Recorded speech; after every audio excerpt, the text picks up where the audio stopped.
El Comentario Podcast presenta un espacio realizado y dirigido por Agustín Sancho Cubero.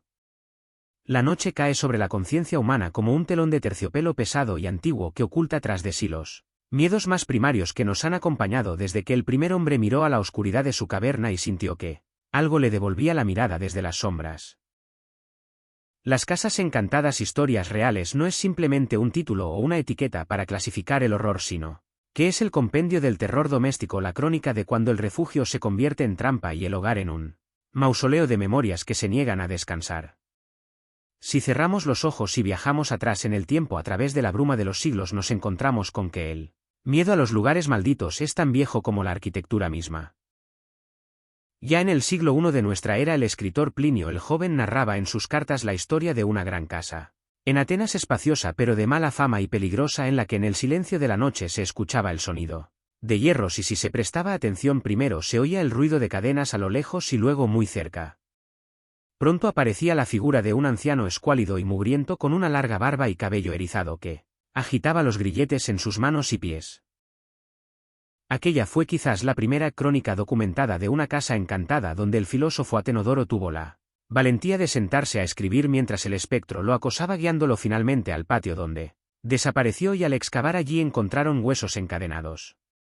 Esta historia, semilla de todas las que vendrían después, nos enseña que el ladrillo y la piedra tienen memoria y que el sufrimiento humano puede impregnar los cimientos de una estructura como la humedad se filtra en la madera. Avanzamos por la historia dejando atrás las villas romanas y adentrándonos en la oscuridad medieval, donde los castillos no solo eran fortalezas de guerra sino contenedores de tragedias dinásticas. Las piedras frías de la Torre de Londres, por ejemplo, han absorbido siglos de traición y decapitaciones. Se dice que Ana Bolena pasea por la Torre Verde con su cabeza bajo el brazo, pero más allá de la realeza, las casas encantadas más aterradoras son las de la gente común, los lugares anónimos donde la tragedia golpeó en silencio. El concepto moderno de casa encantada, tal como lo entendemos hoy, comienza a gestarse en la época victoriana, cuando la muerte era una compañera constante y el luto una moda rigurosa. En el siglo XIX la fascinación por el espiritismo abrió una puerta que muchos desearon no haber tocado jamás. Fue en 1848 en Hydesville, Nueva York, donde las hermanas Fox afirmaron comunicarse con un espíritu a través de golpes en las paredes. Aquella pequeña cabaña se convirtió en el epicentro de un terremoto espiritual, pero también sentó las bases de lo que ocurre en una casa asediada por entidades invisibles. Los golpes, los rasguños, los movimientos de objetos sin causa aparente empezaron a ser catalogados y estudiados. Pero si hay un lugar que ostentó el título de la casa más encantada de Inglaterra, esa fue la rectoría de Borley. Construida en 1863 sobre las ruinas de un antiguo monasterio, esta edificación victoriana de ladrillo rojo se convirtió en un teatro de lo imposible. La leyenda hablaba de una monja y un monje que intentaron huir por amor y fueron condenados a muerte, ella emparedada viva y él ahorcado.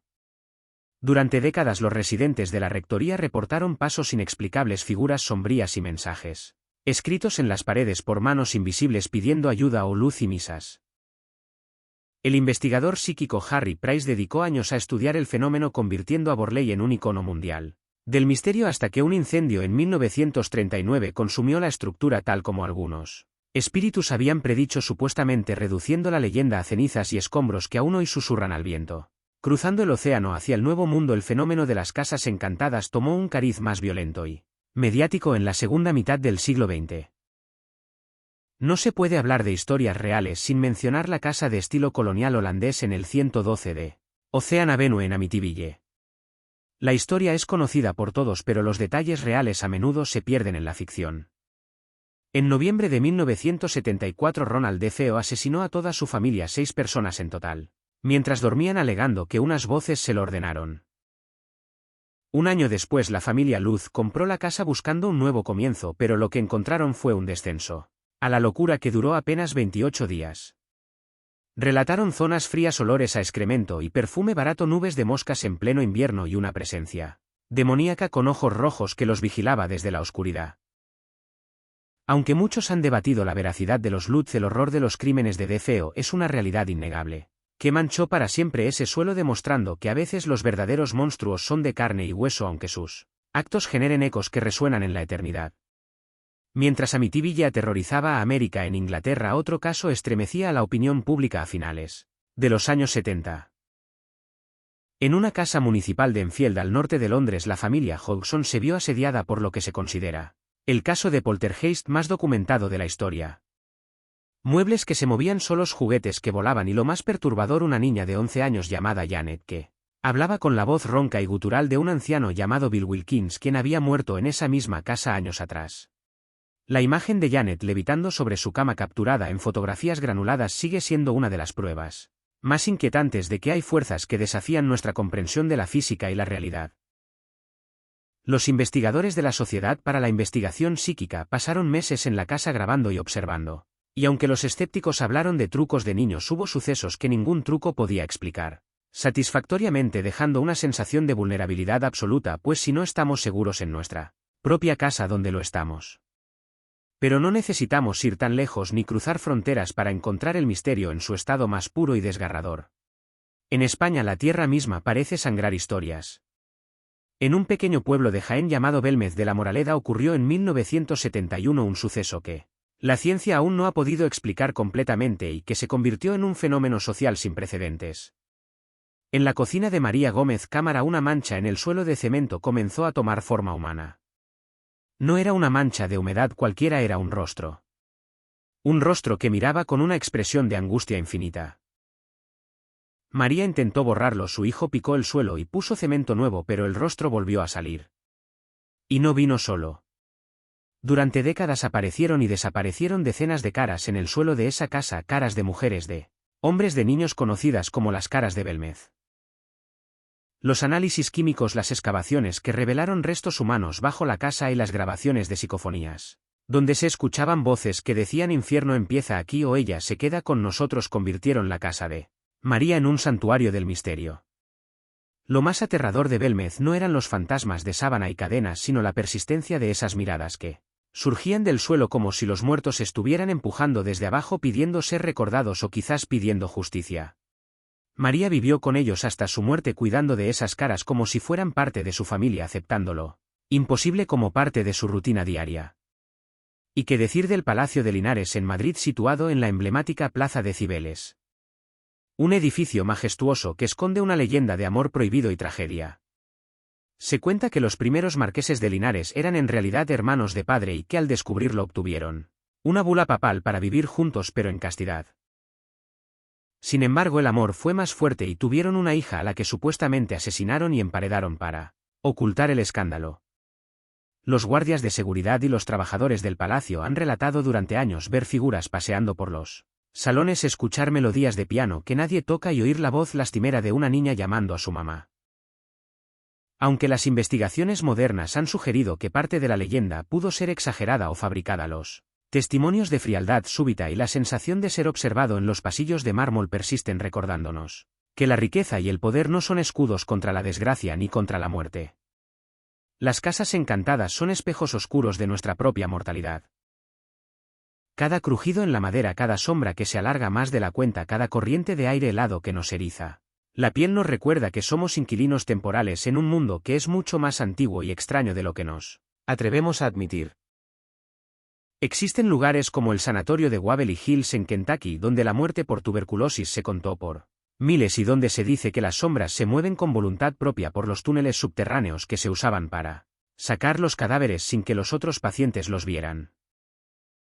O la mansión Winchester en California, construida por la viuda del magnate de los rifles, quien, convencida por una medium de que los espíritus de todos los asesinados por las armas Winchester venían por ella, construyó una casa sin fin con escaleras que no llevaban a ninguna parte y puertas que se abrían al vacío, todo en un intento desesperado de confundir a los fantasmas que la acechaban. Sarah Winchester vivió y murió atrapada en su propio laberinto de madera y miedo, construyendo 24 horas al día durante 38 años una jaula dorada para su propia locura. Historias reales de casas encantadas hay tantas como miedos habitan el corazón humano. Desde la pequeña casa de campo donde un crimen pasional dejó una mancha indeleble en la atmósfera hasta los grandes hospitales abandonados donde el dolor parece haberse quedado atrapado en las paredes desconchadas. Lo que une a todos estos relatos es la presencia de una emoción intensa interrumpida bruscamente. Una vida segada antes de tiempo, un amor traicionado, una injusticia no resuelta. Es como si la realidad tuviera un fallo, un error en la grabación y la escena traumática se repitiera en bucle, una y otra vez atrapando a los vivos en la pesadilla de los muertos. Los escépticos dirán que son tuberías viejas, asentamientos de la estructura, infrasonidos o sugestión colectiva. Y quizás tengan razón en muchos casos. Pero hay un porcentaje, un pequeño y perturbador porcentaje de casos donde la explicación racional se queda corta, donde los testigos son policías, médicos, pilotos, gente entrenada para la observación objetiva que se derrumba ante lo imposible. Pensemos en el caso de la casa de la calle Antonio Grillo en Madrid, donde en un mismo piso se cometieron múltiples crímenes a lo largo de los años, incluyendo el terrible suceso de un padre que acabó con la vida de su familia y exhibió los cuerpos en el balcón. Los vecinos actuales hablan de una opresión en el pecho al entrar, de una atmósfera densa que parece pesar sobre los hombros. O el Cortijo Jurado en Málaga, con sus túneles secretos y las leyendas de desapariciones de chicas jóvenes, vinculadas a ritos de la alta burguesía del siglo XIX, donde las luces se encienden solas en la ruina y se escuchan lamentos en la noche. Estas historias se transmiten de boca en boca, de generación en generación, convirtiéndose en el folclore oscuro de nuestras ciudades y pueblos. No son solo cuentos para asustar a los niños, son advertencias. Nos dicen que el mal deja huella, que la violencia no desaparece cuando se limpia la sangre, que los lugares guardan secretos. Al final, enfrentarse a una casa encantada es enfrentarse al misterio de qué hay después. Si ellos siguen aquí, si el anciano de las cadenas en Atenas o la monja de Borley o las caras de Belmez siguen aquí, significa que no todo termina con el último aliento. Y eso es a la vez aterrador y esperanzador. Aterrador porque implica que podemos quedarnos atrapados en el dolor y la confusión. Esperanzador porque significa que la consciencia perdura de alguna forma extraña y distorsionada, pero perdura. Cuando entramos en una casa antigua y sentimos ese escalofrío que nos recorre la espina dorsal, no estamos solo sintiendo miedo, estamos sintiendo la historia. Estamos tocando el pasado con la punta de los dedos. Las casas encantadas, historias reales, son el testimonio de que el tiempo no es una línea recta, sino un océano revuelto donde las olas del pasado rompen constantemente contra la orilla del presente. Cada relato que hemos explorado, cada nombre que hemos mencionado, es una pieza de un puzzle gigante que quizás nunca logremos armar del todo. Pero seguimos buscando. Seguimos entrando en la oscuridad con nuestras grabadoras y nuestras cámaras y nuestros medidores de campos electromagnéticos, esperando capturar una prueba, un susurro, una imagen que nos confirme que no estamos solos. El ser humano necesita estas historias. Necesita mirar al abismo para sentirse vivo. Por eso nos fascinan tanto. Por eso buscamos programas y libros y películas que nos cuenten lo que pasó en aquella casa en lo alto de la colina. Porque en el fondo todos tenemos una casa encantada dentro de nosotros. Una habitación cerrada en nuestra mente donde guardamos nuestros fantasmas, nuestros arrepentimientos, nuestros miedos más profundos. Y a veces, solo a veces, esa puerta se abre. Las historias reales de casas encantadas nos recuerdan que la frontera entre nuestro mundo y el otro es mucho más fina de lo que creemos, tan fina como una pared de papel, tan frágil como el cristal de una ventana vieja que vibra con el viento de la noche. Y así, mientras el mundo moderno avanza con su tecnología y sus luces de neón en los rincones olvidados, en los sótanos húmedos y en los desvanes polvorientos, algo sigue esperando. Algo que respira sin pulmones y mira sin ojos. Algo que estaba aquí antes que nosotros y que probablemente seguirá aquí cuando nos hayamos ido. Porque las casas no son solo ladrillos y cemento. Las casas son recipientes. Y algunos recipientes nunca se vacían del todo. Quizás usted que escucha o lee esto ahora mismo esté en su propia casa. Quizás se sienta seguro en su sillón bajo la luz cálida de la lámpara. Pero preste atención. Escuche el silencio de su hogar. Ese crujido en el pasillo es solo la madera dilatándose, o son pasos. Esa sombra en la esquina es solo un juego de luces, o hay alguien ahí parado observándole con paciencia infinita. La realidad de las casas encantadas es que no siempre son castillos góticos o mansiones victorianas. A veces es un piso en el centro de la ciudad. A veces es una casa adosada en las afueras. El misterio no discrimina por código postal ni por clase social.